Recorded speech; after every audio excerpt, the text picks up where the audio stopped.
তোমার গায়ে জ্বলে কেন? তোমার গায়ে এই জন্য জ্বলে, আরে শিক্ষকরা তো প্রাইভেট পড়ায়া মাত্র কিছু টাকা পায়, আর তোরা তো বাংলাদেশের কোটি কোটি টাকা দুর্নীতি করে বিদেশে পাচার করার কথা বলতে। আমার শিক্ষকরা কি টাকা পাচার করে? তো যারা বাংলাদেশের টাকা অবৈধভাবে মানুষের বুকে লাথি মাইরা টাকা দুর্নীতি কইরা টাকা বিদেশ সুইস ব্যাংকে পাচার করে, শিক্ষকদের কান্নার আওয়াজ তাদের কানের ভিতরে ঢুকবে না, কারণ তাদের দিল মরা। আমি এই কথাগুলো বলবোই কারণ আমার বাবা শিক্ষক, আমি এই কথা বলবোই আমার বড় ভাই শিক্ষক, আমি এই কথা বলবোই আমার যে ছোটটা ও শিক্ষক, আমি কথা বলবোই আমার সবচেয়ে ছোট ভাই সেটাও শিক্ষক, আরবি প্রভাষক। এই জন্য আমি শিক্ষকের ভাই, আমি নিজেও শিক্ষক ছিলাম, আমার বাবা শিক্ষক, শিক্ষকের সন্তান হিসাবে শিক্ষকদের দরদ কত, শিক্ষক কিভাবে দিন যাপন করে, রাত্র যাপন করে, কেমনে সংসার চালায়, সেটা আমি নিজে সন্তান হিসাবে আমি দেখছি। এই জন্য আমি মনে করি শিক্ষকদের বেতন বৃদ্ধি করলে দেশ দেউলিয়া হবে না, বরং শিক্ষকের বেতন বৃদ্ধি করলে এবং শিক্ষকদের মন ভালো থাকলে, তাদের হৃদয়টা উৎফুল্ল থাকলে এই দেশের সন্তান সুশিক্ষিত হবে। শিক্ষককে সম্মান করলে দেশ দেউলিয়া হয় না, শিক্ষককে সম্মান করলে দেশের মানুষ শিক্ষিত হয়। কয়েকটা দিন ধরে ঢাকার শহীদ মিনার চত্বরে প্রত্যেকটা শিক্ষা প্রতিষ্ঠানের শিক্ষকরা রাতের বেলা শহীদ মিনারের চত্বরে রাত্রি যাপন করতেছে খোলা আকাশের নিচে। আর কিছু উপদেষ্টা আছে যারা এসির ভিতরে শুয়া শুয়া বাতাস খাইতেছে। কথা বলেন ঠিক কিনা? তো শিক্ষকরা হলো জাতির বিবেক, শিক্ষক হলো মানুষ গড়ার কারিগর। সারা বাংলাদেশের সব শিক্ষকরা এখন ঢাকায়, আর আমার দেশের উপদেষ্টারা বিদেশ সফর করে, গড় বয়া বয়া বিভিন্ন ধরনের তামসা করে। যারা শিক্ষক, যেই সমাজ শিক্ষককে মর্যাদা দিতে জানে না, সেই সমাজের ভাগ্যে ভালো কিছু আশা করা যায় না। কথা বলেন ঠিক কিনা? সমাজের মানুষ প্রথমেই বোঝার দরকার আমার সন্তান শিক্ষকের কাছে পড়ে। কথা বলেন ঠিক কিনা? ওই শিক্ষককে সম্মান করার দায়িত্ব আমার।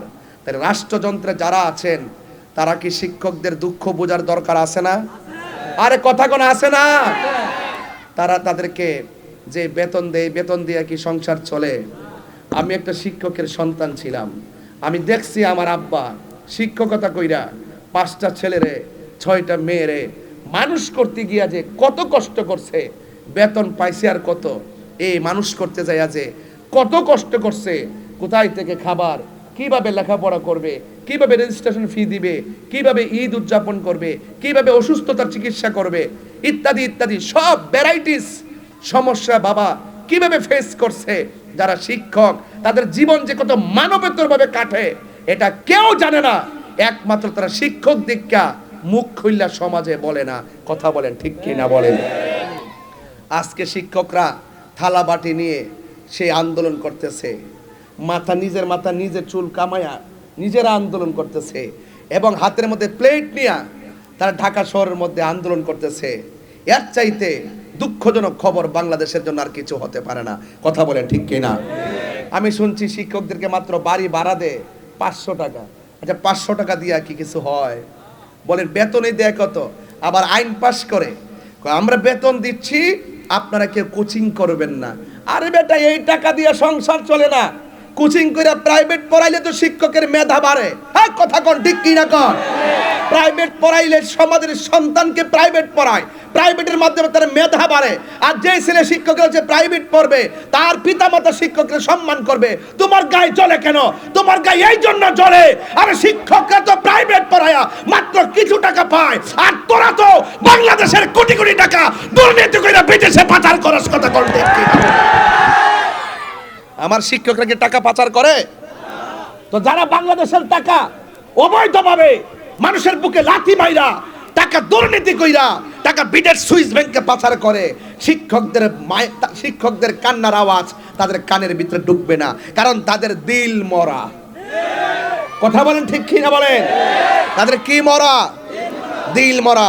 আমি ইন্টারিম গভর্নমেন্টকে আবারও বলছি, সতর্ক করেই বলছি, শিক্ষকদের আন্দোলন গণ আন্দোলনের রূপ দেওয়ার আগে শিক্ষকদের দাবি মেনে নেন, আর না হয় আপনার মস্তক কিন্তু কাঁপা শুরু হয়ে যাবে। শিক্ষকদেরকে যেই সমাজে মানুষ শিক্ষককে সম্মান করে না, শিক্ষক হলো জাতি মানুষ গড়ার কারিগর, শিক্ষকদেরকে যেই সমাজে সম্মান করে না সেই সমাজের প্রতিনিধি কখনো সভ্য হতে পারে না। কথা বলেন ঠিক কিনা? ইন্ডিয়ার গভর্নমেন্টকে বলবো অনতি বিলম্বে শিক্ষকদেরকে তাদের ন্যায্য দাবি যৌক্তিক দাবি মেনে নেন। যদি আখিরাতের ভয় থাকে তাহলে ইনসাফ করুন। কথা বলেন ঠিক কিনা বলেন? আমি এই কথাগুলো বলবোই কারণ আমার বাবা শিক্ষক, আমি এই কথা বলবোই আমার বড় ভাই শিক্ষক, আমি এই কথা বলবোই আমার যে ছোটটা ও শিক্ষক, আমি কথা বলবোই আমার সবচেয়ে ছোট ভাই সেটাও শিক্ষক, আরবি প্রভাষক। এই জন্য আমি শিক্ষকের ভাই, আমি নিজেও শিক্ষক ছিলাম, আমার বাবা শিক্ষক, শিক্ষকের সন্তান হিসাবে শিক্ষকদের দরদ কত, শিক্ষক কিভাবে দিন যাপন করে, রাত্র যাপন করে, কেমনে সংসার চালায়, সেটা আমি নিজে সন্তান হিসাবে আমি দেখছি। এই জন্য আমি মনে করি শিক্ষকদের বেতন বৃদ্ধি করলে দেশ দেউলিয়া হবে না, বরং শিক্ষকের বেতন বৃদ্ধি করলে এবং শিক্ষকদের মন ভালো থাকলে, তাদের হৃদয়টা উৎফুল্ল থাকলে এই দেশের সন্তান সুশিক্ষিত হবে। শিক্ষককে সম্মান করলে দেশ দেউলিয়া হয় না, শিক্ষককে সম্মান করলে দেশের মানুষ শিক্ষিত হয়। ঠিক কিনা বলেন?